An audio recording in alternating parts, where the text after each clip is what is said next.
Hey everybody, and welcome back to the finale of our Castlevania spooptober marathon. It has been a long month. We've covered some really great games. It's been a high point of production for us, and we're going to wrap it all up. So happy Halloween to you. Thank you for stopping by and checking us out. I am Mikearoo. This is the Death Mountaineers at YouTube, and we are going to get right into our last review. Welcome to Symphony of the Night. The big question you should all be asking yourselves is, why at the end of 2016 am I reviewing Castlevania Symphony of the Night?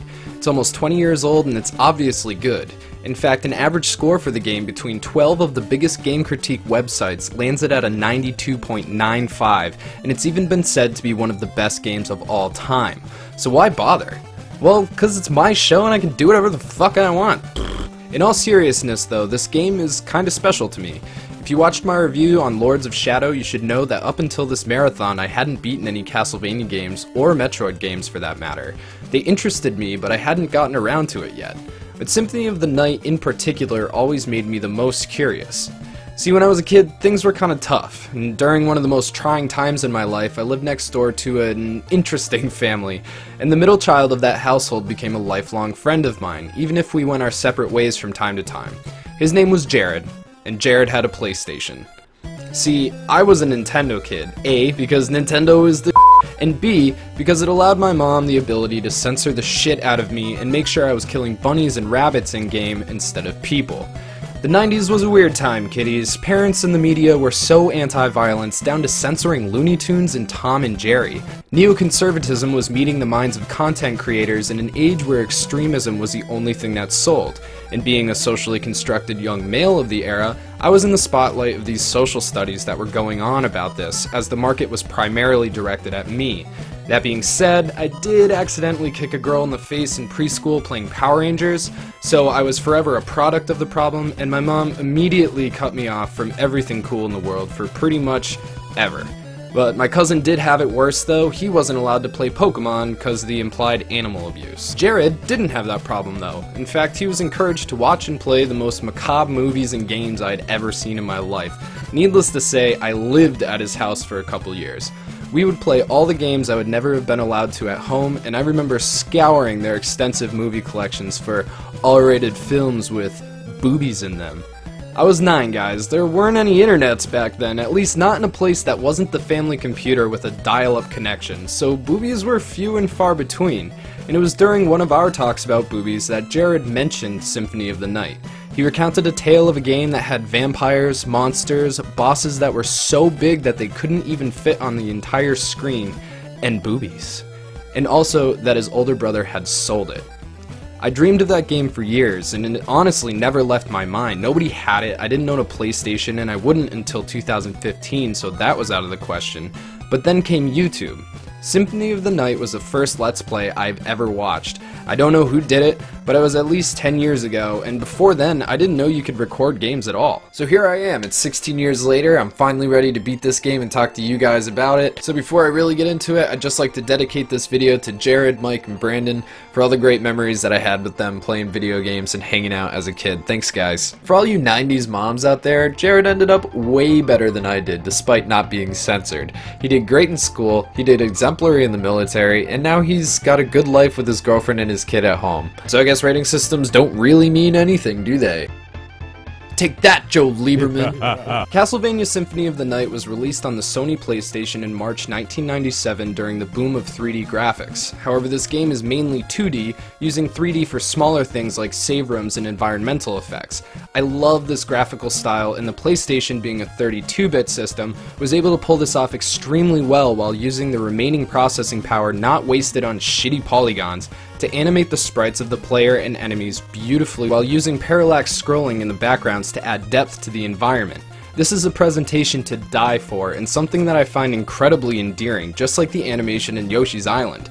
An expressive and fluid character adds immersion and realism that was not, for the most part, given to polygonal characters of the time. As far as the story is concerned, this is a Castlevania game, so if you've been following along this month, you should know the deal by now. Find Dracula, kill Dracula, roll credits.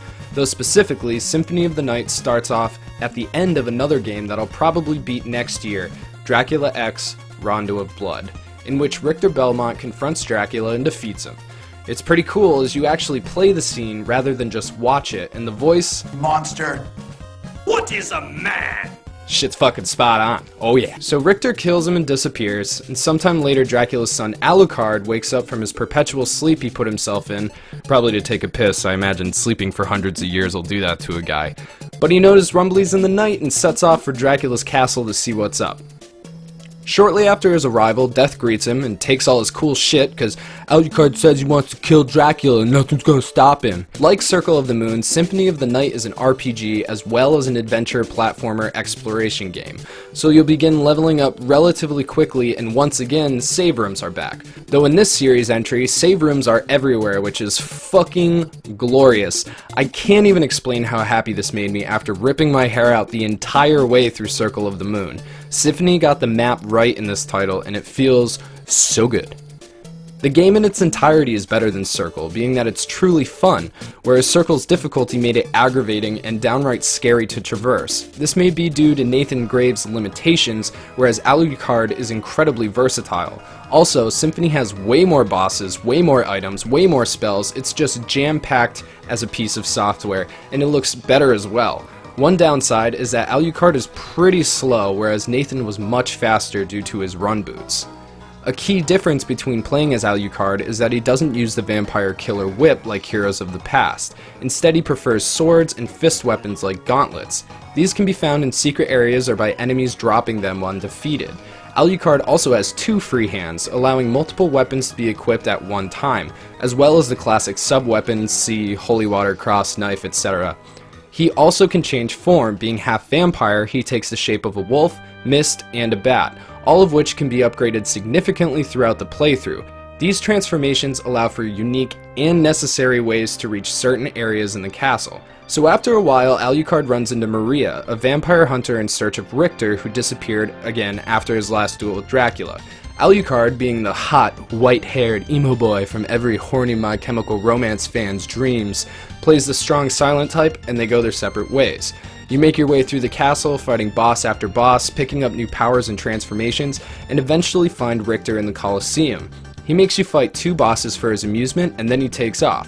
When you find Maria again and tell her of this, she's distraught, but gives you the holy glasses, which allows you to see through illusions.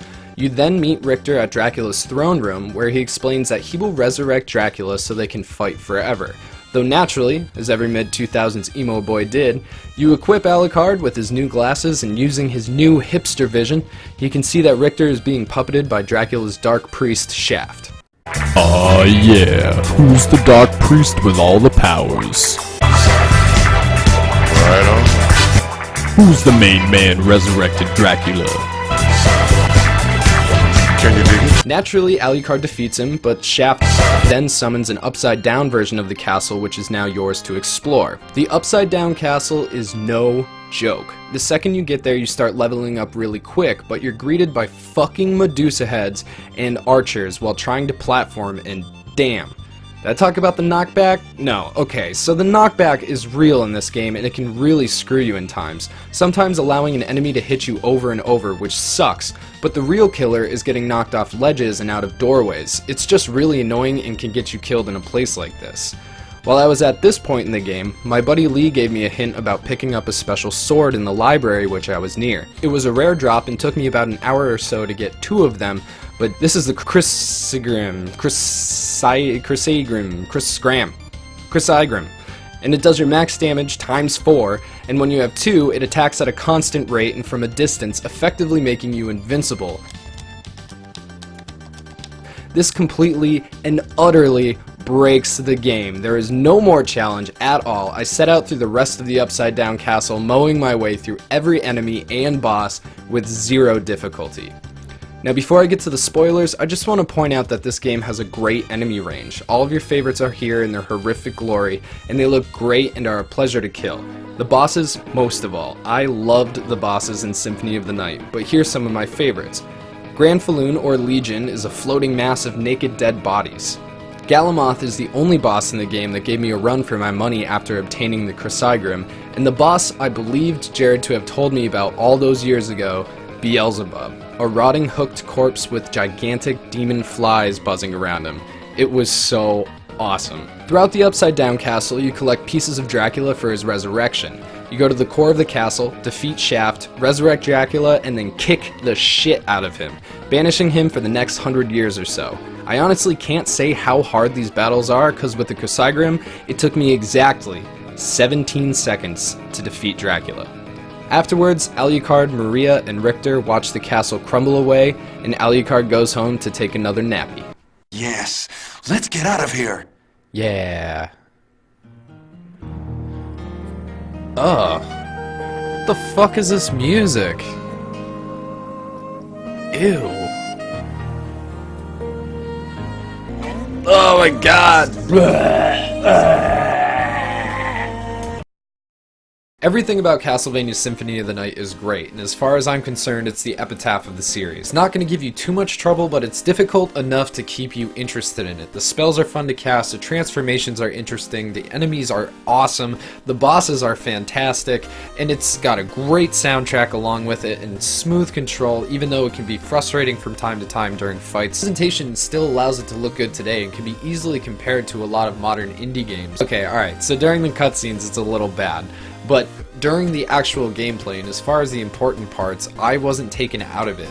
If you haven't yet, I urge you to go out and get this game in whatever form that you can get it and play it at least once. It's a classic, and you will not be disappointed. So with that being said, this ends our Castlevania marathon for the month of October 2016. I had a really good time doing this. It was a ton of work though. I wasn't even 3 reviews in 1 month is intense, so hats off to you fellow YouTubers who do this every single week. It's definitely an intensive journey, but it was well worth it. I'm really happy that I was able to finally beat some games that I've been meaning to beat for a really long time and share my experiences with you guys. So if you liked what you saw, make sure that you hit that like button for me. Let me know. If you want to start a conversation about something, comment down below. Let us know what you thought of the reviews. Let us know what you thought about the marathon. Do you want us to do more? We have other game franchises that we love, and it would be no problem to do that. The upcoming month is a little bit full. We got a lot of good stuff coming out as far as Pokemon, maybe some games for PS4 that are coming out. We also have the NES Classic Edition, which I'm picking up on the day that it comes out, so we're definitely going to do some stuff on that. So stay excited, stay interested. We're going to be back next week with a brand new video for you, and we will see you then. Thanks a lot, guys. I'm Mike Aru, and I will catch you next time.